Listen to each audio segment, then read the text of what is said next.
Existe una idea que a mi parecer ya está establecida en el consciente colectivo del ciudadano común, que declara que todo tiempo pasado fue mejor. No sé si han escuchado esa frase. Yo lo he escuchado muchas veces. Generalmente dicho por abuelitos, o personas mayores o personas de la generación anterior. O sea, claramente mayores que yo, porque yo soy joven. No, fuera de bromas. Esta forma de pensamiento es frecuentemente involucrada cuando las personas contemplan actos delictuales, de violencia urbana, falta de respeto por la autoridad, actos públicos de inmoralidad o corrupción política. Se escucha muy habitualmente cuando la gente mira las noticias, por ejemplo, y dice, no, si la cosa está muy mal. En mis tiempos no era así. Yo lo he escuchado todas estas veces a mi abuelita. No está hoy día, así que puedo decirlo. En síntesis, a mi parecer, esta es una perspectiva, por así decirlo, negativista del futuro y de los otros seres humanos y de los demás. Por otro lado, hay quienes han tenido una perspectiva optimista del presente y del futuro de la humanidad durante la historia. En los últimos siglos floreció una especie de optimismo basado en el desarrollo humano. Luego de la Ilustración, el desarrollo científico e intelectual llevó a muchos a pensar que el ser humano es fundamentalmente bueno y que puede por sus propias fuerzas hacer un mundo mejor y hasta crear el mundo ideal o utópico. Creo que la Biblia, en cambio, nos presenta un panorama diferente de estas dos ideas. Cito a John Stott. El pecado no es un tema popular. Muchas veces se critica a los cristianos por insistir demasiado en este asunto.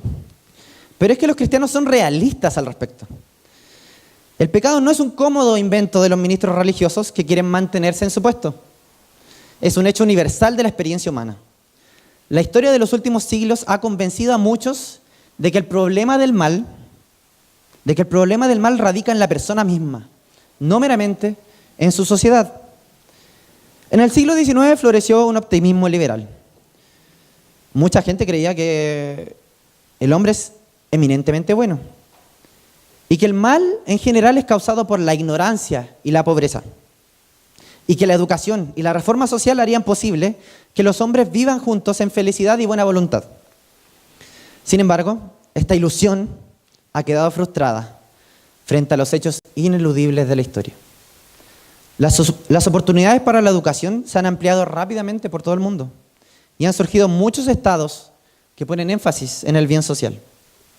No obstante esto, las atrocidades que caracterizan a las últimas guerras mundiales, los subsecuentes conflictos internacionales que casi nos llevan a una guerra nuclear, la continuación de la opresión política, la discriminación racial, el incremento de la violencia y el crimen, han forzado a mucha gente pensante a reconocer que en cada persona existe una raíz de egoísmo. La realidad de las implicancias del pecado, cierra comillas de la cita de Stott, la realidad de las implicancias del pecado son innegables.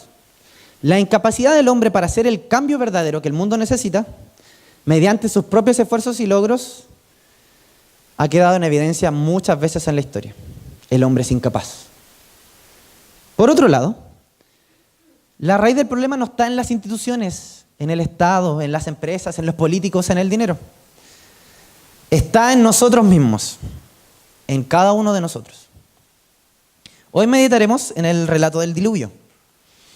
La aparente crudeza de estos eventos fácilmente puede impactar, de hecho, a quien se acerque al texto bíblico superficialmente. La invitación de hoy día es que podamos ver esta historia como un relato de gracia. Gracia es favor de Dios, un regalo inmerecido. Al comprender la inmensa maldad del hombre que llevó al mundo al descarrilamiento y la posterior tangible intervención de Dios al preservar la tierra, veremos precisamente que esta historia se trata del amor de Dios manifestado por gracia.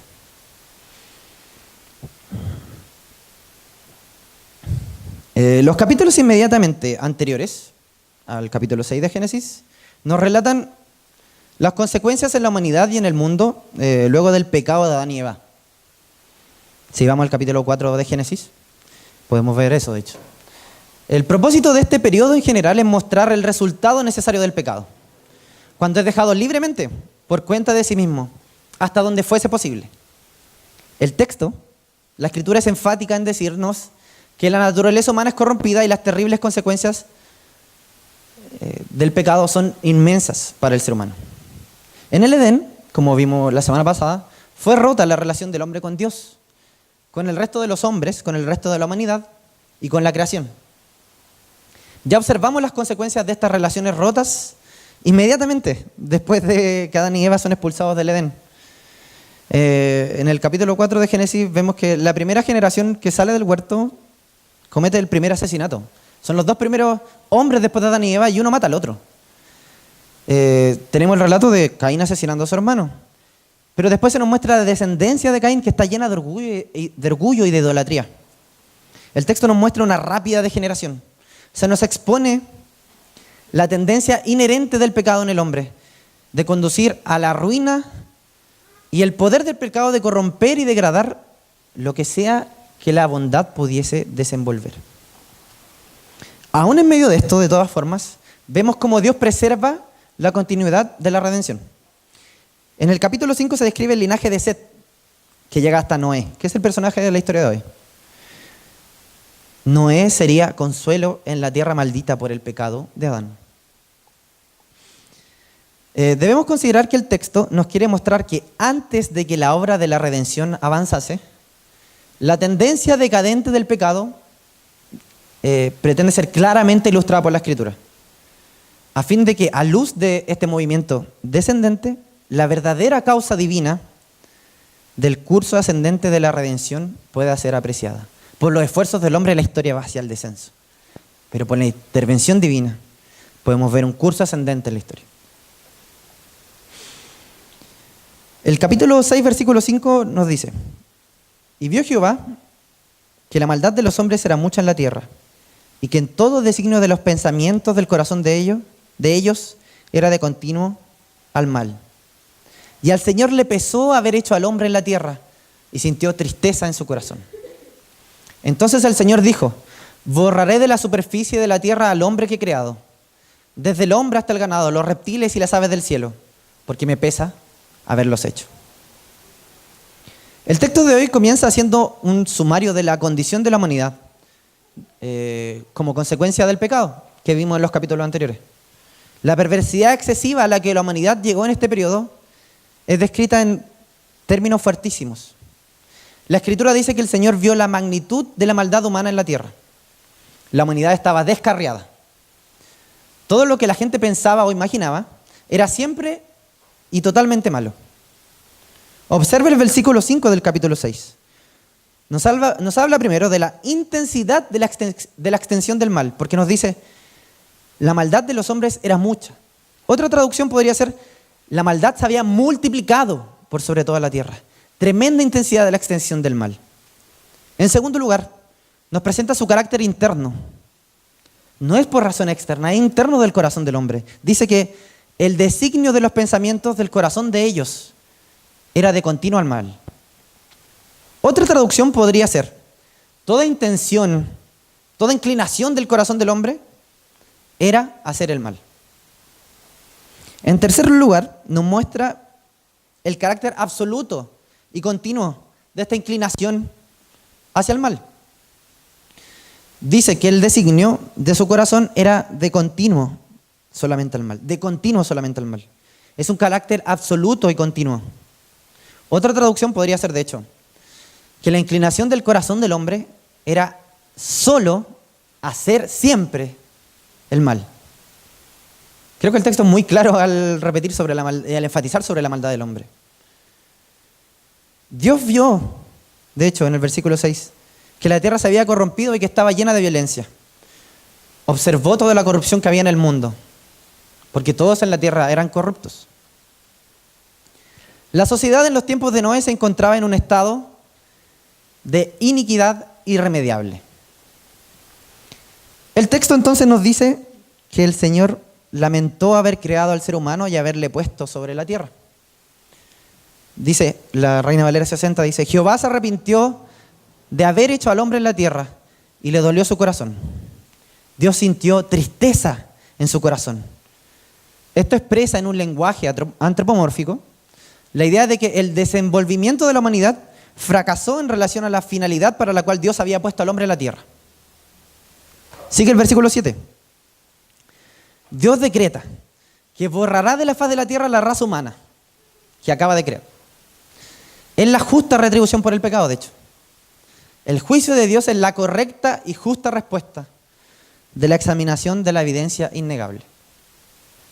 Dios había decidido destruir a todas las criaturas vivientes porque habían llenado la tierra de violencia. En el capítulo 6, versículo 13, nos dice que Él pondría fin a toda carne y también destruiría la tierra. El diluvio cubriría la tierra y esta inundación destruiría a todo ser vivo. Todo lo que había en la tierra moriría. Por medio de la humanidad y por culpa del hombre, el organismo entero de la naturaleza había sido infectado por el mal. Y las consecuencias serían, por lo tanto, para toda la tierra. Yo creo que considero que a veces no dimensionamos con seriedad la profundidad y gravedad de nuestro pecado. Las consecuencias del pecado son catastróficas. Lo fueron en este relato. Siguen siéndolo hoy. El problema de la depravación y de la perversión del ser humano no es un problema solo de la sociedad en los tiempos de Noé. Tampoco es un problema solo de nuestros tiempos, que a veces llamamos desenfrenados, de libertinaje, de suma apertura, de cuestionar los valores tradicionales, de la destrucción de la familia. El problema de hoy es el mismo problema de los tiempos de Noé, el problema del corazón. La única posibilidad es recibir un nuevo corazón. Es la misma naturaleza humana la que está corrompida. No hay posibilidad. La única posibilidad es el cambio de naturaleza. Veremos un poco más de esto más adelante. Continúa el texto. En el versículo 8 dice: Noé halló gracia ante los ojos del Señor. El texto destaca un evento significativo. Dios interviene y se acerca a Noé para preservar la vida en la tierra. Dios decide manifestar su gracia. ¿Qué es gracia? Gracia es el regalo inmerecido del amor y la aceptación de Dios. Es el favor de Dios. Gracia es un regalo inmerecido. Vemos en el relato que inmediatamente después del decreto de juicio, en el mismo momento después de que ha sido determinada la sanción, la gracia de Dios actúa y se pronuncia. Es un contraste enfático que el texto nos presenta. La conducta humana, maldad irremediable, contrastando con el carácter amoroso de Dios al proveer una salida y prometer una salida inmediata. El versículo 8 dice: Noé halló gracia ante los ojos de Jehová. Otra traducción podría ser: Noé encontró favor y aceptación delante de Dios. Dios muestra en Noé su gracia especial.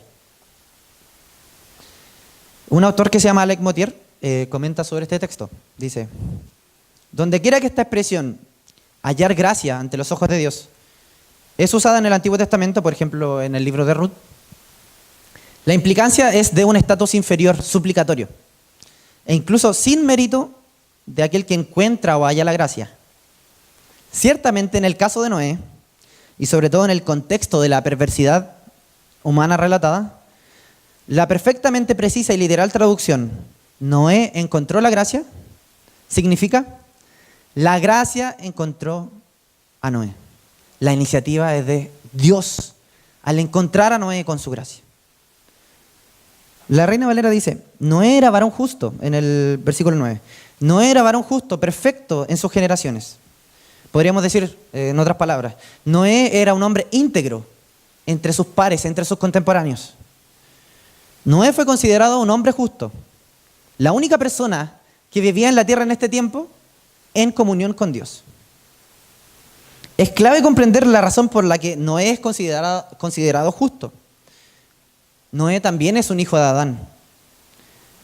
Tal como el resto de la humanidad, Noé está envuelto en debilidad.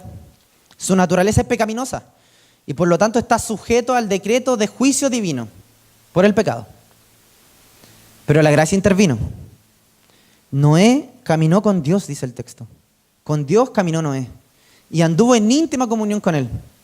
Por eso es considerado justo. Es por gracia. Donde la comunión con Dios es restaurada, viene la libertad de la muerte. Aún más, Dios muestra su gracia especial, su amor inmerecido, al posteriormente advertir a Noé sobre el diluvio que venía. A través de Noé, Dios va a salvar de entre los destrozos para garantizar continuidad a la creación, a fin de capacitarlo para dar continuidad al propósito original de la humanidad que Dios creó. Dios le dijo a Noé: he decidido poner fin a todas las criaturas vivientes. Hazte un arca de madera. Dios ordena a Noé construir un arca. Un arca es una especie de cajón. En este caso sería una gran barca rectangular de madera. Y Dios le señala a Noé: mira, estoy a punto de cubrir la tierra con un diluvio que destruirá a todo ser vivo, a todo lo que respira, dice el texto. Todo lo que hay en la tierra morirá. Pero Dios da una promesa en el versículo 18: pero confirmaré mi pacto contigo. Así que entren en la barca tú y tu mujer, tus hijos y sus esposas. Meten la barca junto contigo a una pareja macho y hembra de cada especie, para mantenerlos vivos durante el diluvio. Esta, de hecho, en el versículo 18, es la primera mención de la palabra pacto en el Antiguo Testamento. Durante toda esta serie veremos que pacto es un concepto esencial para la teología reformada. A través de este texto vemos que no solo Dios salvaría a la humanidad y las criaturas que entraran en el arca, Dios iniciaría una relación con ellos.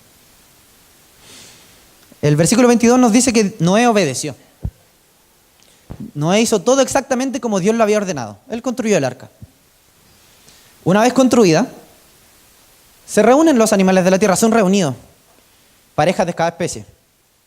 De dos en dos entran en la barca en representación de todo ser vivo que respira. Tal como Dios había ordenado a Noé, entró un macho y una hembra. Entonces vino el diluvio. Durante 40 días, dice 40 días y 40 noches el texto. Las aguas del diluvio crecieron hasta que cubrieron toda la tierra y elevaron la barca por encima de la tierra. Las únicas personas que sobrevivieron fueron Noé y los que estaban con él en la barca. Y las aguas del diluvio cubrieron la tierra por 150 días. Todo lo que respiraba y vivía sobre la tierra firme murió. Y uno puede preguntarse, ¿dónde está la gracia de Dios aquí en realidad? Pero si observamos bien en este juicio, en este contexto de juicio y de sanción, Dios sigue manifestando su maravillosa gracia.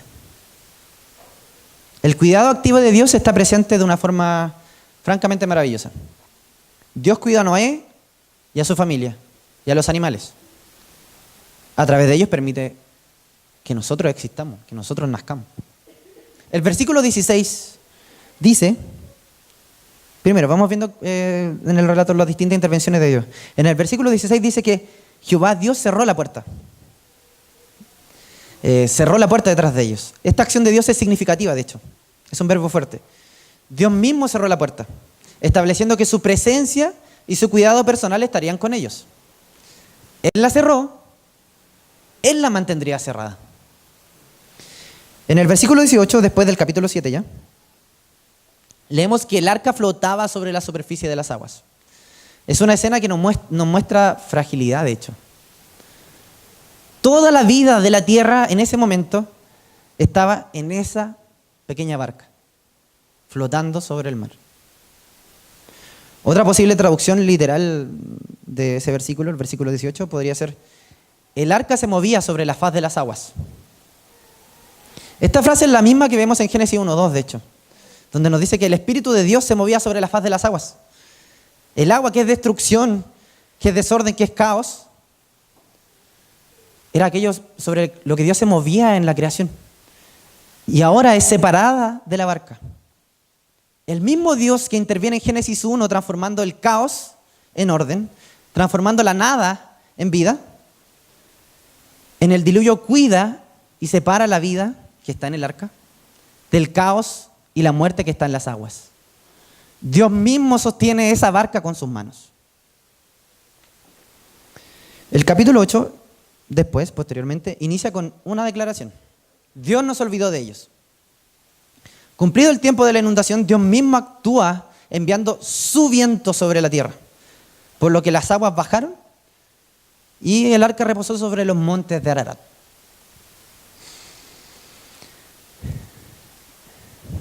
Considero que a veces nos perdemos el privilegio de contemplar y disfrutar los maravillosos regalos de Dios, los regalos de gracia de Dios, porque muchas veces miramos la realidad con una mirada desenfocada.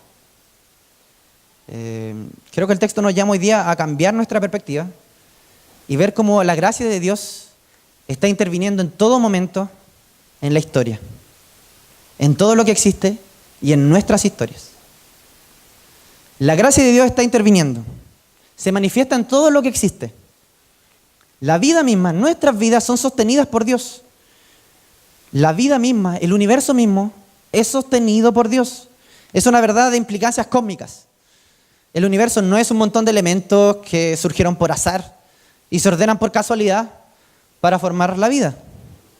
El cosmos no es un vacío incoherente, sin propósito, un despropósito azaroso. Es un todo coherente.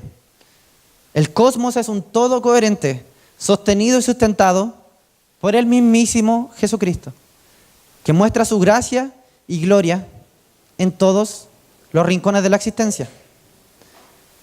Dice Colosenses que todo fue creado por Él y para Él. Juan Calvino escribió: este mundo es semejante a un teatro en el cual el Señor exhibe delante de nosotros un sorprendente espectáculo de su gloria. La gracia de Dios se manifiesta en todo lo que existe. La gracia de Dios también se manifiesta en la historia.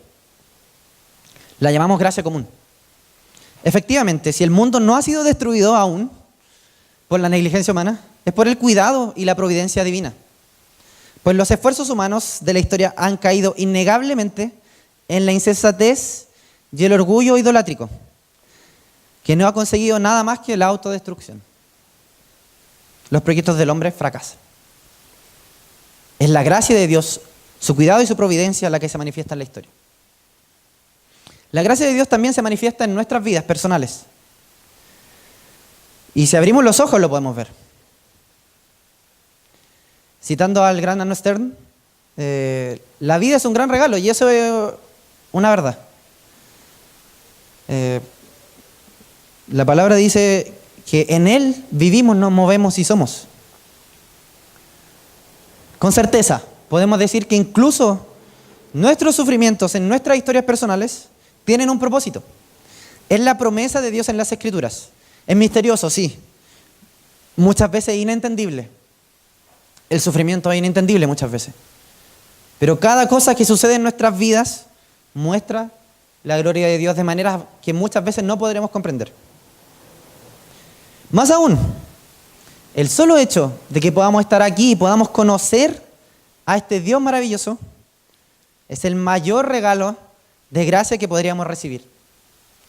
Es el propósito de nuestra existencia.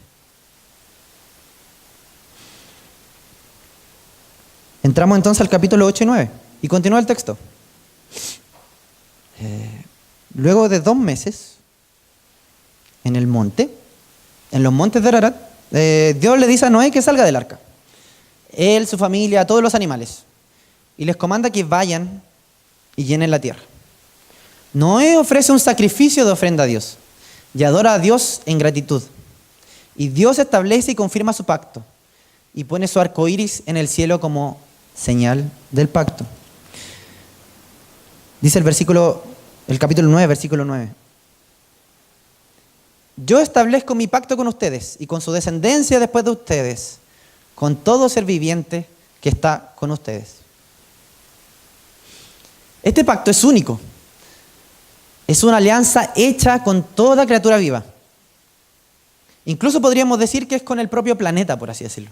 No es un pacto solo con su pueblo escogido, como los pactos que veremos después en los siguientes mensajes. Es un pacto universal.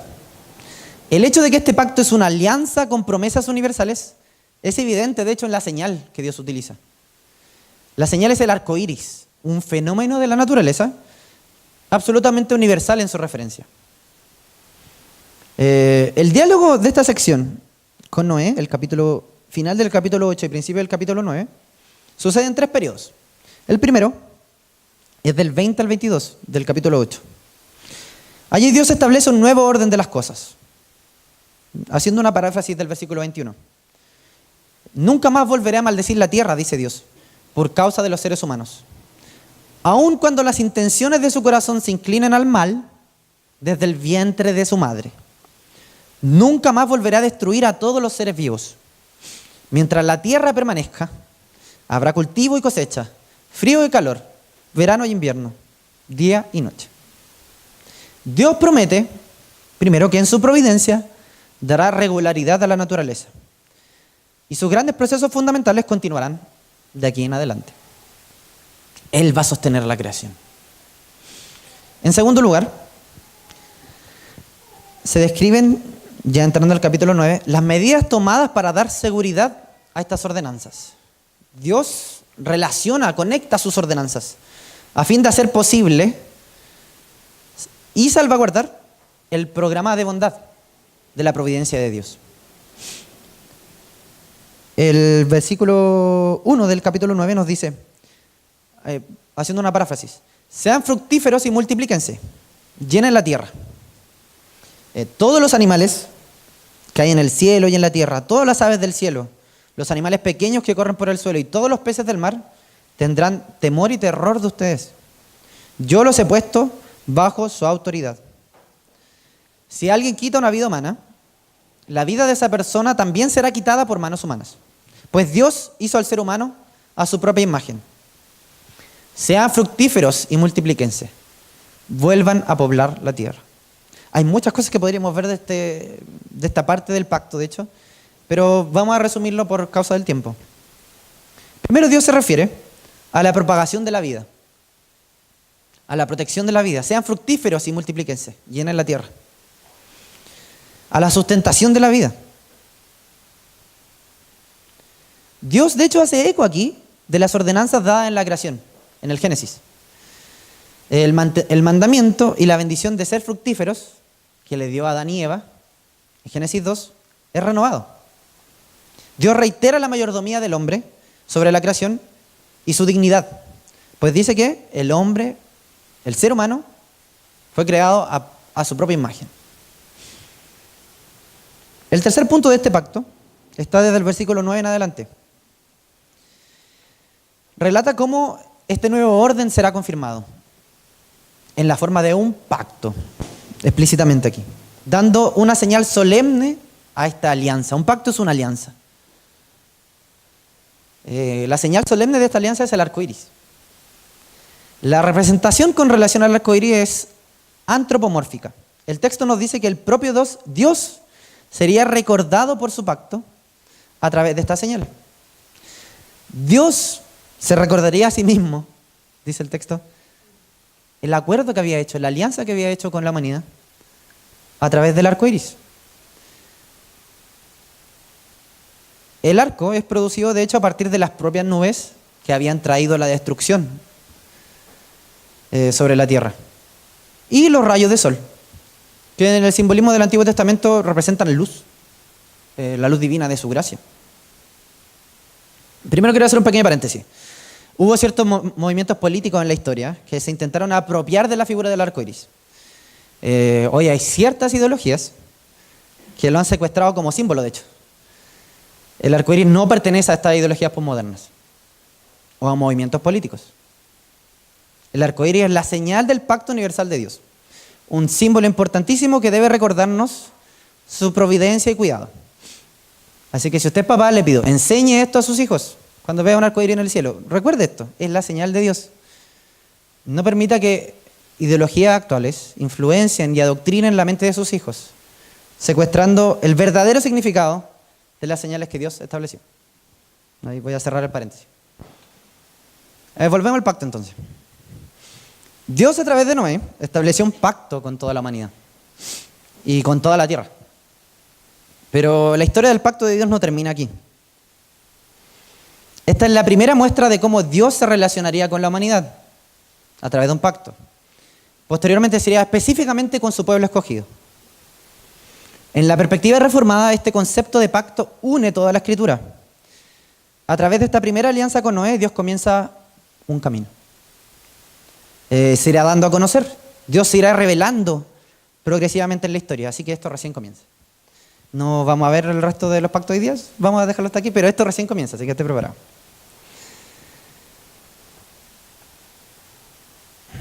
Para ir concluyendo, mis queridos hermanos, la invitación de hoy era que pudiéramos ver la historia del diluvio como un relato de gracia. Una muestra de que Dios entrega su favor inmerecido a los hombres inmerecedores. Y que la historia completa, se trata del amor de Dios manifestado. En este sentido le tengo 3 preguntas. Primero, ¿ha dimensionado la gracia de Dios actuando en la historia? ¿Ha dimensionado la gracia de Dios actuando en la historia? La historia de nuestra existencia, la historia de la existencia, es sostenida por Dios mismo. Como dijimos recién, si el mundo no ha sido destruido, aún es porque Dios lo está cuidando con su providencia divina. Entonces no nos perdamos de contemplar y disfrutar el maravilloso regalo de la gracia de Dios. Miremos la realidad con nuestra mirada enfocada correctamente. Puestos los ojos en Jesús, puestos los ojos en el gobierno providencial de Dios, pero más aún puestos los ojos en el pronto regreso de nuestro Rey en gloria y majestad. Somos llamados a cambiar nuestra perspectiva para ver cómo la gracia de Dios está interviniendo hoy en la tierra, llevando su reino. Ya, hoy. Pero consumará su obra en la segunda venida de Cristo. La segunda pregunta es si usted ha dimensionado la gracia de Dios actuando en su vida. ¿Ha dimensionado usted la gracia de Dios actuando en su vida? Abra los ojos. Abra los ojos. La vida es un regalo. Despertar en la mañana es un maravilloso regalo de nuestro Señor. Poder estar aquí es un maravilloso regalo de nuestro Señor. Somos llamados a vivir vidas de gratitud, porque la gracia de Dios se manifiesta en cada momento en nosotros. Podemos decir con seguridad que cada cosa que sucede en nuestra vida sucede para mostrar el glorioso plan de Dios, sin importar lo entendamos o no. La tercera pregunta que tengo para usted hoy día es si usted se ha encontrado con esta gracia salvadora de Dios, esta gracia que encontró a Noé. El Dios que estableció un pacto con Noé, que decidió darse a conocer, decidió hacer un pueblo para sí, relacionarse con este pueblo, desea también tener una relación personal con usted. El pacto de Dios es gracia que alcanza a su pueblo con promesa de salvación para aquellos que, de hecho, por su naturaleza deberían estar bajo juicio. Somos encontrados por la gracia de Dios para obedecerle. Le invito a conocer a este Cristo. Le invito a conocer a este Cristo. Entréguele su vida. Usted sea nuevo, sea antiguo en la iglesia. Este evangelio es para todos nosotros, cada día. Así que examine su corazón. Vea sus caminos. ¿Ya se ha encontrado con la gracia salvadora de Jesucristo? Examine su corazón. Reconozca que está manchado por su propia injusticia, imposibilitado de ser perfecto por sus propias fuerzas. Nada nos diferencia de los hombres que vivían en la generación de Noé. Ríndase a Cristo, porque en Él encontrará vida verdadera. Entonces, ¿qué pasa con nosotros hoy día? ¿Hay esperanza para la humanidad? Primero debemos recalcar que el hombre caído está completamente perdido. No hay esperanza para la humanidad fuera de Cristo. Es el único plan. Somos hijos de Adán, Nacemos con la misma naturaleza pecaminosa que los hombres de la generación de Noé. Cargamos con el mismo peso del pecado que los hombres en la generación de Noé. Pero hoy tenemos esperanza. Hay esperanza en nuestro Salvador, Jesús el Mesías. En su vida, en su muerte y en su resurrección, nosotros encontramos verdadera vida. Hay posibilidad de cambio de corazón, de cambiar nuestro corazón manchado por el pecado, pervertido por el pecado. Porque en Cristo Dios nos da un nuevo corazón. Hay posibilidad de cambiar nuestra naturaleza. No por nuestra fuerza, sino que en Cristo Dios nos da una nueva naturaleza. En este sentido sí podemos mirar con esperanza el futuro. Podemos decir que todo tiempo por venir es bueno. Todo tiempo por venir es bueno. En compañía del Dios vivo. Fuimos creados para conocer a Dios, glorificarle y gozar de Él. Eso sí es la vida. Eso sí es vida.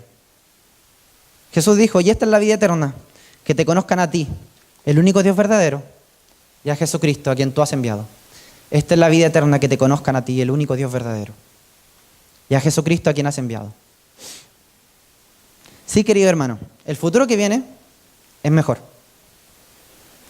Porque efectivamente todo futuro es mejor si conocemos al Dios de gracia.